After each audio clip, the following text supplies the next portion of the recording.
에스겔이 환상 가운데에서 하나님의 소명을 받고 하나님의 사명을 수행하는 모습을 볼 수가 있습니다. 그래서 4장에서 5장에 보시면 에스겔이 예루살렘을 향한 심판을 선포하고 6장에서 7장 말씀을 보시면 유다를 향한 하나님의 심판을 선포하는 모습을 볼 수가 있습니다.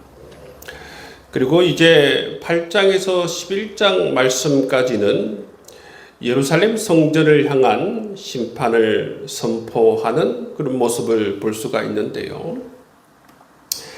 8장 1절에 보시면 이 에스겔이 하나님의 환상을 보게 되고 또 하나님의 권능이 임하게 되는 구체적인 시간과 장소를 소개하고 있습니다. 그 시간을 보시면 여섯째 해, 여섯째 달, 초 닷새에 장소는 나는 집에 앉았고 유다의 장로들은 내 앞에 앉아 있는데 주 여호와의 권능이 거기에서 내게 내리기로 그렇게 되어져 있어요. 그죠? 자기 집에 앉아 있을 때에 하나님의 권능이 내게 임하였다. 그렇게 말씀하고 있습니다. 그렇게 해서 어떻게 되었는가? 3절 말씀에 보면 그가 손 같은 것을 펴서 내 머리털 한 모숨을 잡으며 주의 영이 나를 들어서 천지 사이로 올리시기로 하나님의 환상 가운데 나를 이끌어 예루살렘으로 가서 안뜰로 들어가는 북향한 문에 이르시니. 그러니까 지금 에스겔은 자기는 지금 육신의 몸은 지금 바벨론 지금 포로지에 자기 집에 육신의 몸은 있어요. 근데 지금 환상 가운데에서 하나님께서 지금 어디로 이끌고 있습니까?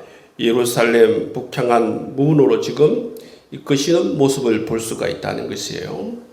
그렇게 하나님께서 환상 가운데 지금 에스겔을 예루살렘 성전으로 이끄시는 모습을 볼 수가 있습니다. 그렇게 해서 이제 예루살렘 성전에 대한 그런 모습을 하나님께서 보여주시는 것입니다. 그래서 하나님께서 이 예루살렘 북향한 문에서 또 하나님께서 어디로 또 이끄시는가 하면 5절 말씀에 보시면 하나님께서 북쪽을 바라보라 그렇게 말씀하시죠. 그죠? 그래서 제단문 어기 북쪽 거기 보시면 질투의 우상이 있더라 그렇게 말씀하고 있습니다. 질투의 우상. 제단문 어기 북쪽에 질투의 우상이 있더라. 6절 말씀에 보면 그가 또 내게 이르시되 인자야 이스라엘 족속이 행하는 일을 보느냐 그들이 여기에서 크게 가증한 일을 행하여 나로 내 성소를 멀리 떠나게 하느니라 너는 다시 다른 큰 가증한 일을 보리라 하시더라. 하나님께서 이 성소를 떠나시는 모습을 볼 수가 있어요. 무엇으로 말미암아? 이스라엘이 행하는 이 가증한 일로 말미암아 하나님이 원래 거하시기 위해서 계셨던 이 성전을 하나님께서 떠나시는 모습을 볼 수가 있다는 거예요. 왜냐하면 하나님께서는 이 가증한 것들과 함께 있을 수 없기 때문입니다. 거룩하신 하나님께서는 가증한 우상들과 함께 있을 수 없기 때문에 떠날 수밖에 없습니다. 여러분, 하나님께서 성전을 떠나시고 하나님께서 여러분 유다를 떠나시고 하나님께서 예루살렘 성을 떠나신다는 그 자체가 뭐냐면 여러분 이스라엘을 버리신다는 것을 의미하는 것입니다. 하나님이 떠나신다는 것은 무엇을 의미하는가? 완전한 언약이 파기가 된다는 것을 의미하는 것이지요. 이 에스겔에서 나오는 표현 가운데에 정말 이 독특한 표현이 바로 하나님이 이 성전을 떠나신다는 이 표현이에요. 성전을 떠나신다. 여러분, 하나님께서 이처럼 가증한 우상이 절비한 이 성전을 떠나시는 모습을 볼 수가 있는 것입니다. 그리고 하나님께서는 또 어디로 가시는가 하면 7절 말씀에 보면 뜰문으로 가시죠. 그죠? 뜰문에 이르시니 내가 본즉 담에 구멍이 있는데, 하나님께서 또 에스겔에게 뭐라고 하느냐 하면 그 담을 헐라. 그래서 에스겔이 그 담을 허니까 문이 하나 있는데 그 문 안에 보니까 가증한 일을 행하는 것입니다. 그 가증한 일을 보니까 뭐가 있습니까? 그 안에 들어가 보니까 각양 곤충과 가증한 짐승과 이스라엘 족속의 모든 우상을 그 사방 벽에 그렸고, 11절 말씀에 보면 이스라엘 족속의 장로 중 70명이 그 앞에 섰으며 사반의 아들 야사냐도 그 가운데 섰고 각기 손에 향로를 들었는데 향연이 구름같이 오르더라. 그렇게 말씀했죠. 여러분, 이 이스라엘 족속의 장로 70명은 그야말로 여러분 이 지도자들이에요. 그리고 뭐라고 그들이 변명을 하고 있습니까? 12절 말씀에 보면 뭐라고 변명을 하고 있느냐면 여호와께서 우리를 보지 아니하시며 여호와께서 이 땅을 버리셨다 하느니라. 그렇게 여러분 그들이 이 이방의 가증한 신을 섬기면서 이런 변명을 하고 있다는 거예요. 여러분, 지금 예루살렘이 망해가는 이 모든 것이 왜 망해가고 있습니까? 그들이 이미 행한 죄악 때문에 망해가고 있잖아요.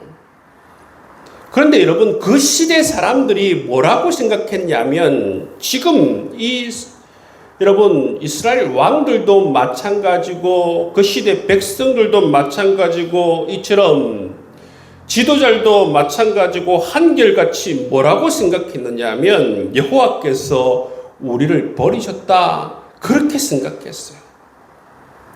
예레미야는 여러분 수십 년 동안 한결같이 하나님 말씀을 전하시면서 너희들 죄 때문이다, 회개하라고 그렇게 외쳤건만, 여러분 이 사람들은 예레미야의 그 간곡한 하나님 말씀을 듣지 않고 이 유다가 망해가는 것을 어떻게 생각하고 있습니까? 하나님이 우리를 돌보지 않으시고 하나님께서 이 땅을 버리셨다, 그렇게 생각하고 있다는 거예요. 그래서 어떻게 생각하느냐 하면 하나님이 우리를 버리셨기 때문에 이 사람들은 회개할 생각이 전혀 없어요. 회개를 해야 되는 상황 가운데에서 회개할 생각을 하지 않고 하나님이 우리를 버리셨기 때문에 우리는 다른 신을 찾아서 섬기겠다, 이쪽으로 간 것입니다. 그래서 예루살렘 성전에 어떻게 합니까? 각양 이상한 신들을 모시고 섬기는 모습을 볼 수가 있다는 것입니다. 그리고 그 안을 더 들어가니까 14절 말씀에 보면 또 북문에 이르니까 여인들이 앉아서 단무스를 위해서 애곡합니다. 여러분, 단무스는 바벨론의 신이에요. 바벨론의 신인 단무스를 위해서 애곡하는 모습을 볼 수가 있습니다. 16절 말씀에 보면 또 여호와의 성전 안뜰로 더 깊이 들어간 것이죠. 여호와의 성전 문 곧 현관과 제단 사이에서 약 25명이 여호와의 성전을 등지고 낯을 동쪽으로 향하여 동쪽 태양에게 예배하더라. 태양신을 섬기는 모습을 볼 수가 있는 것입니다.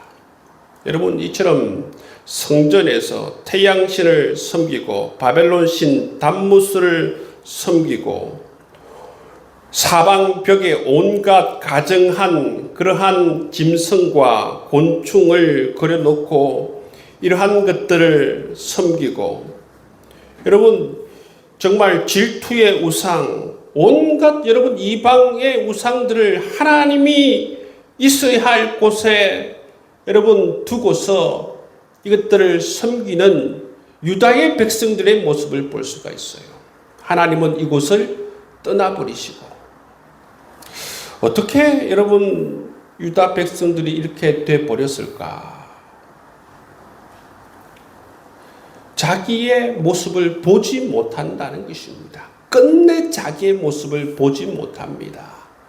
자기들이 말씀에서 떠난 것도 보지 못하고, 자기들이 어떤 죄를 지은 것도 보지 못하고, 말씀에 자기 자신을 전혀 비춰지지도 못하고, 그것이 왕과 제사장과 선지자와 일반 백성 모두가 전체가 다 이처럼 하나님 말씀에 의해서 자기 자신을 비춰보는 자가 한 사람도 없었다라는 것이 바로 이 유다의 비극이라는 것입니다.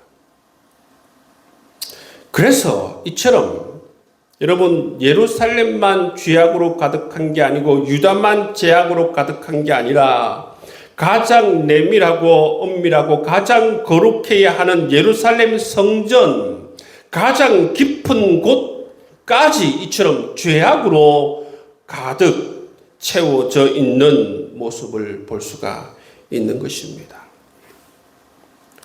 여러분 이처럼 유다가 왜 망했는지를 하나님께서 이 에스겔을 통하여서 예루살렘 성전의 모습, 그 내밀한 곳을 다 보여주면서 왜 유다가 심판을 당하고 왜 유다가 망해질 수밖에 없는 것을 하나님께서 말씀해 주고 있다는 것입니다.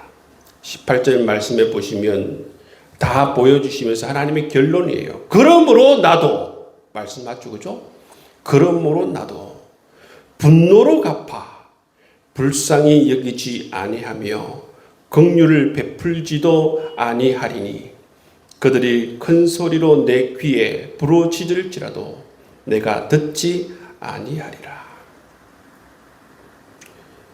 이처럼 죄악이 유다와 예루살렘과 예루살렘 성전에까지 차고 넘치고 관영한 모습을 에스겔에게 보여주면서 그들이 아무리 소리칠지라도 내가 그들의 기도를 듣지 않겠다. 불쌍히 여기지 않고 그들을 심판하겠다. 말씀하시는 하나님의 모습을 볼 수가 있어요. 하나님의 분노가 차고 넘치는 그 모습을 우리가 보게 된다는 것입니다. 여러분, 죄를 짓고 나면 이처럼 죄를 깨닫고 빨리 돌아서는 모습을 하는 사람이 있는 반면 이 유다처럼 끝까지 정말 갈 때까지 가고도 깨닫지 못하는 정말 어리석은 여러분 그러한 사람들의 모습을 우리가 보게 되는 것입니다.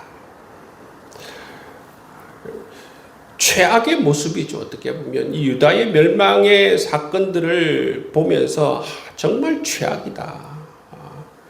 최악의 최악을 선택하는 이 유다의 마지막의 모습을 보게 되는 것입니다. 이 모습을 보면서 정말 우리가 반면 교사 삼아서 정말 우리는 죄악을 깨달으면 빨리 돌아서고 뿐만 아니라 우리가 기도할 때에 정말 죄의 모양이라도 우리가 싫어하고 정말 죄의 모양이라도 우리가 버리며 살아가고 정말 하나님의 백성답게 정말 우리가 선을 좋아하고 악을 미워할 수 있는 그런 하나님 백성 될 수 있는 저와 여러분 될 수 있기를 주의 이름으로 축복합니다. 하나님께서는 여러분 하나님께서 우리를 떠나면 끝이에요. 성전을 떠나신다라는 것은 바로 이스라엘과 하나님께서 끝내시겠다는 것입니다. 하나님이 떠나시면 끝입니다. 아무런 소망이 없습니다. 여러분, 신약 성경에 복음이 시작이 되잖아요. 그죠? 때가 되면 회개하라. 하나님 나라가 가까이 왔다. 이게 왜 복음이 되느냐 하면 하나님의 마음이 다시 돌아왔다는 것이 전제가 되기 때문에 그게 복음이 되는 거예요. 하나님의 마음이 다시 돌아왔다. 이게 전제가 되었기 때문에 이제 때가 됐다. 회개하라. 복음이 가까이 왔다. 하나님 나라가 가까이 왔다는 것입니다. 아버지의 마음이 다시 돌이키지 않으면 어떤 것도 여러분 다시 시작이 될 수가 없습니다. 여러분, 하나님의 마음이 떠나가면 아무것도 안 되는 것입니다. 여러분, 이처럼 하나님께서 성수를 떠나가고 우리를 떠나가면 아무것도 안 되는 것입니다. 하나님께서 우리 마음의 중심에 늘 자정하고 계시고 우리 가운데 거하시는 것을 즐거워하실 수 있도록 늘 우리가 마음 중심으로 하나님을 깊이 사랑하고 깊이 신뢰하며 살아갈 수 있는 저와 여러분 될 수 있기를 주의 이름으로 축복합니다.